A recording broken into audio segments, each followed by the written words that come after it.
Então vamos lá. Giro de mercado, dia 17/2 de 2025, meio-dia, um pouquinho mais cedo hoje, né? Começando a semana, terceira semana de fevereiro. Essa semana é semana de vencimento das opções. As opções vencem aí dia 21.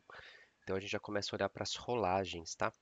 Mas vamos para o dia de hoje. Dia de hoje é bem rápido aqui algumas notícias, né? Então saiu o boletim Focus, ele está aí na tela. Vamos olhar aqui as previsões, né, dos bancos para 2025. Mudou pouca coisa, tá? Em questão do câmbio, né?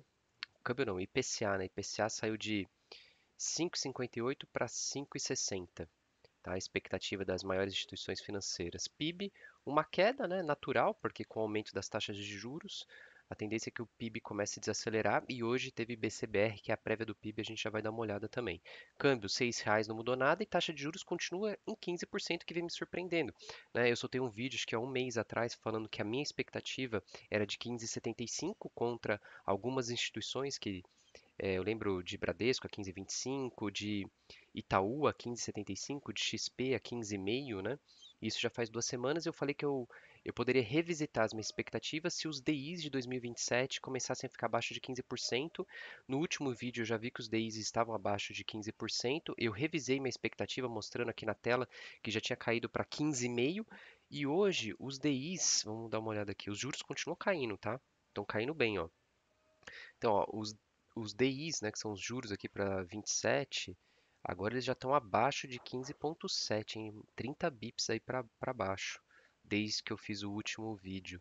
Então, provavelmente a minha expectativa, eu atualizo para a próxima, já deve estar chegando em torno de 15,25. Aí você pode.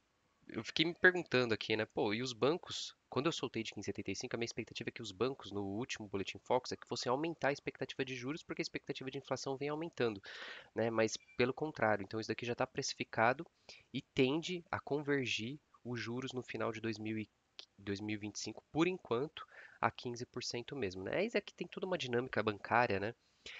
Que quem sabe um dia eu posso trazer esse vídeo para vocês, né? Da questão do próprio hedge dos bancos, né? Porque os juros aqui no Brasil, quem negocia os juros são somente as grandes instituições financeiras, né? Os grandes bancos, os pequenos bancos, porque todos os bancos aqui no Brasil, eu vou falar umas palavras um pouco técnicas aqui, né?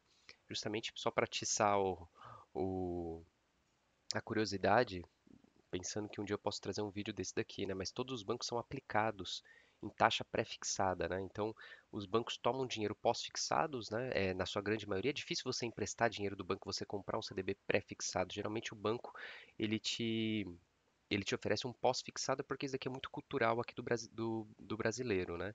Só que isso é o passivo dos bancos. O ativo dos bancos, ele é pré-fixado. Os bancos emprestam com taxas pré, não emprestam com taxas pós, né? Então, quando você vai fazer um financiamento bancário, um financiamento de veículos, de imóvel, de consignado, de FGTS, do que, do que seja, os bancos te emprestam pré porque cultura do brasileiro você gosta de saber qual que é a parcela que você vai pagar. Então, os bancos têm os passivos na sua grande maioria pós e seu ativo na grande maioria pré. Essas coisas não casam em termos de fatores de risco, em termos de risco de mercado. Para isso, eles vão no mercado de juros na bolsa e fazem a troca desses fatores de risco, que é você trocar um risco pré-fixado por um risco pós-fixado, que é um swap que a gente fala. Qual que é o instrumento financeiro derivativo que possibilita você fazer essa troca? O futuro de DI. O futuro de DI nada mais é do que um swap onde você troca pré por pós ou pós por pré, né? Então, os bancos são os agentes econômicos que acessam esse tipo de derivativo. Então, quando eu falo que aqui que a expectativa não subiu, mesmo eu, por exemplo, tendo calculado 15,75 e algumas semanas atrás os próprios bancos terem calculado acima dos 15, é porque toda essa dinâmica bancária de choque de taxa de juros, eles já estavam estimando que a convergência entre inflação, né, e taxa de juros, juros real, juros nominal e juros real, é que fosse a 15% ao ano para o final de 2025, tá? Então essa foi o Boletim Fox, só te dei um contexto aqui de taxa de juros, tá? Então hoje juros caindo, é, vamos dar uma olhada nas notícias, né, que eu comentei. O Haddad, falando de juros ainda, né, ele falou, comentou, ele tá, acho que se eu não me engano, tá lá na Arábia Saudita, né, tá tendo algum encontro lá na Arábia Saudita, participação de conferência do FMI. Ele afirmou que a inflação brasileira é entre 4 e 5% está dentro da normalidade do plano real, marcando o fim dos índices acima dos dois dígitos, né? Ele destacou que a valorização do dólar pressionou os preços, e realmente isso é normal, né? Agora, uma inflação em 4 a 5% para aquilo que a gente almeja ser um país de primeiro mundo, ela ainda é alta, tá? Por exemplo, você pega os Estados Unidos, é 2. É claro que eu não estou comparando os países. Os Estados Unidos está muito mais à frente, mas se a gente almeja chegar lá algum dia, né, essa inflação deveria baixar. Por que que não abaixa? Por causa da nossa memória inflacionária. E além da nossa memória inflacionária, que ela ainda é forte pelos gastos do governo, que ainda são fortes ainda, tá bom? Mas ele comentou que a inflação se mantendo entre 4 a 5% está confortável. Agora você, pai de família, né, que vai todo dia no mercado, que paga matrícula da escola dos seus filhos, ou mesmo que não seja pai de família, não precisa ter filho, né, mas que você tenha uma família, que você ajude, né, que você tem seus gastos, você vê que o seu dia a dia, a inflação é muito maior que isso. Ou seja, quando o ministro da Fazenda vem e fala que 4 a 5% está confortável, na média, né, que é o IPCA, que tem vários componentes ali dentro, mas não reflete necessariamente a inflação geral, né, do dia a dia, você vê que então o que está acontecendo hoje, né, é carne, que você vai no mercado, você comprar carne, você tem que tirar aquele magneto ali, né, para você não, como se você não pudesse roubar, de tão caro que tá a peça do filé mignon. O café chegando em algumas cidades a R$ 50, né? Então, se ele fala isso é porque realmente os preços vão demorar para baixar. Se está confortável, né? Agora vamos para a bolsa, né? A bolsa, cara, notícias boas, né? No último giro de mercado, volte lá no último giro de mercado e dê uma olhada no que eu falei em questão de força, de volume financeiro, e hoje ela está dando sequência nisso. Vamos só dar uma olhada aqui no calendário que eu tinha falado antes de entrar na bolsa, né? O que que acontece? Hoje é feriado nos Estados Unidos, então hoje o mercado fica um pouco mais lento. O mercado de dólar está bem mais lento, tá? E saiu, né, o Boletim Focus, como eu comentei, e o IBCBR, que é a prévia do PIB, que veio bem abaixo do que do anterior, né? Mas isso já era projetado pelos analistas, porque taxa de juros subindo tende a contrair o crescimento econômico.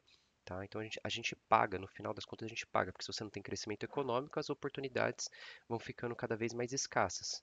Né? Então a gente está pagando pelo má administração fiscal do Brasil, porque uma má administração fiscal levou o aumento de juros, né? E por consequência agora a gente é afetado pelo não crescimento econômico, tá? Então se a gente olhar aqui, maiores quedas WEG hoje, Embraer, tá? Suzano, geralmente aqui Suzano, né, muito atrelado ao dólar, a Embraer também é atrelado ao dólar, WEG também muito atrelado ao dólar, tá? Eu não vejo outra questão aqui para as quedas. Para as altas, né?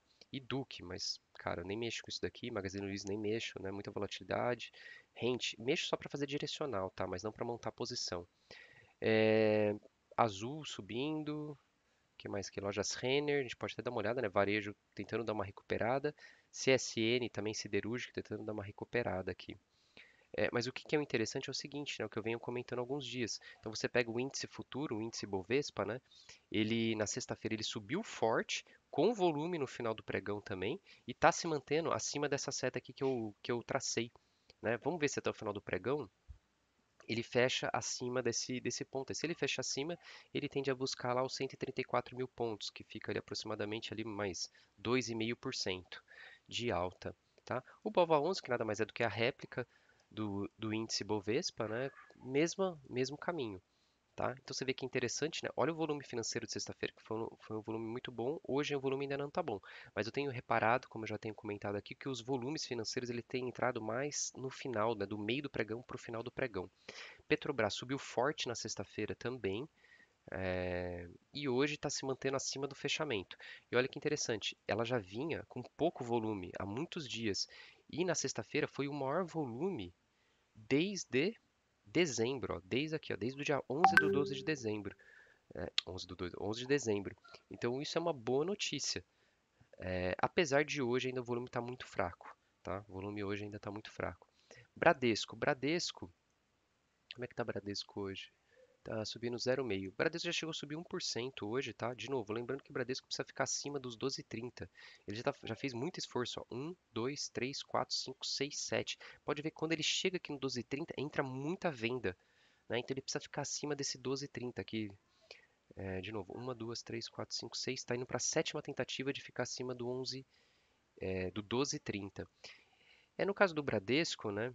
Ele teve muito volume de venda no dia da especulação, né, da realização, depois que saiu o balanço, e com essa alta da bolsa nos últimos 2, 3 dias, ele está tentando aqui. O volume tá na média aqui dos últimos 23 dias, mas hoje o volume muito baixo, né? Dá para você ver aqui, né? Só você comparar essas barrinhas aqui, volume muito baixo. Eu gostaria de um volume bem maior do Bradesco para ele se manter acima dos 12,30. Caso contrário, ele vai vir de novo aqui nos 11,70. Ambev, como é que tá a Ambev hoje? Ambev subindo, subindo pouco, né? Então a Ambev ainda continua nessa zona mais lateral aqui dela, já faz muito tempo, né? Sem volume também. Na sexta-feira veio o volume maior, ela subiu um pouco, mas ela tem que se manter acima dos 11,30. Hoje a Ambev está em 11,18. Seria legal hoje entrar volume financeiro até o final da tarde para ela ficar acima disso daqui. Copel subiu muito, né, nos últimos dias e hoje está dando uma pequena corrigida, né? É, uma corrigida de praticamente é uma das únicas aqui que eu acompanho que está caindo, 1,4, tá? Mas volume baixo também. Itaú continua com força, tá? Itaú agora tende a buscar aí os R$ 36.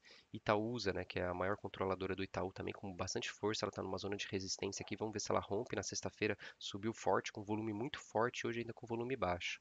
Usiminas hoje também está subindo, né? Veio o resultado ruim. Depois eu preciso até dar uma lida em Usiminas, porque mesmo com o resultado ruim, ela continua subindo, tá? Ela tende a buscar essa região aqui dos 6,42. Eu acabei zerando toda a minha posição de Usiminas depois que veio o balanço ruim. Mas eu já estava as puts que eu estava vendida, né? Elas estavam praticamente já virando pó. CSN agora mostrando de novo, né? Tava aqui no, vamos lá, vamos contar a história, né? Tava aqui no fundo, subiu, bateu aqui numa resistência que tinha, voltou a testar aqui um suporte e 1, 2, 3 pregões seguidos aqui de subindo. Ela vai testar de novo a região dos 9,30. CSN hoje está subindo forte, né? Está subindo 3,55. Qual que tá o valor dela aqui? 9,05. Ela tem que se manter acima dos 9,30. Tá? O volume financeiro está um pouquinho maior do que as outras aqui, mas ainda muito baixo para ela conseguir se manter acima, né? Vamos ver o que acontece até o final do pregão. Vale se mantendo acima dos 54,80, né? Bom, Vale tem que buscar o 59. Eu não vejo outro empecilho no meio do caminho aqui. Ela pode até ter uma leve resistência aqui nessa região, ó, tá? Dos 56,5. Vou até deixar aqui, né? Porque como ela está sem força e sem volume, pode ser que aqui ela realmente sinta um pouco. Tá? Lojas Renner, varejo brasileiro, né? Varejo brasileiro aqui sofre quando a taxa de juros sobe, mas vamos ver, Lojas Renner agora vai vir buscar aqui os 14,75, né? Depois de ter buscado aí um fundo, né? Um fundo aqui, R$ 11, desde então ela deu uma recuperada, subiu 20%. Nos últimos 3 dias, 13%, bem interessante, né? Tá ganhando força e o volume dela tá legal, tá? Acho que para hoje análise de ações é isso, né? Hoje, especificamente, eu não estou vendo nenhuma estrutura, tá? A não ser sair de posições que estejam ruins, né? Aproveitando a alta de alguns ativos. E é isso, giro de mercado, dia 17/2, segunda-feira, 12h18. Fica por aqui, até amanhã, próximo giro de mercado.